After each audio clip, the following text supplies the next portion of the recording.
હોળી ધૂળેટીના તહેવારો પૂર્વે જ રાજકોટ મહાનગરપાલિકાની ફૂડ વિભાગ શાખા એક્શન મોડમાં આવી છે.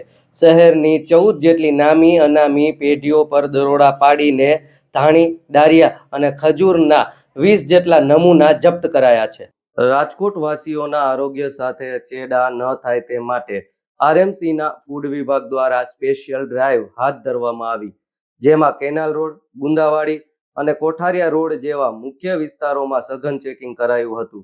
તપાસ દરમિયાન સોના સિંહ અને રઘુવીર સિંહ સેન્ટર પરથી લૂઝ દાળિયા અને ધાણીના નમૂના લેવાયા, તો ગુંદાવાડીમાં ભારત પ્રોવિઝન, અમૃત પ્રોવિઝન અને સોરઠિયાવાડીમાં કિશન પ્રોવિઝન તેમજ જય ભવાની સિંહ એન્ડ બેકરીમાંથી ખજૂર, હારડા અને સગુન ડેટ્સના પેકેટ કબજે કરાયા છે.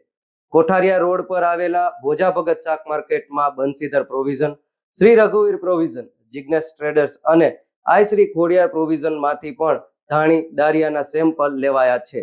આ ઉપરાંત ગાયત્રીનગરમાં ધરતી અનાજ ભંડાર અને ગોપાલ જનરલ સ્ટોર તથા સાધુ વાસવાણી રોડ પર કિશોર સુપર માર્ટ અને ચંદન પાર્કમાં ગણેશ પ્રોવિઝન પણ ફૂડ વિભાગની તપાસ હેઠળ આવ્યા છે.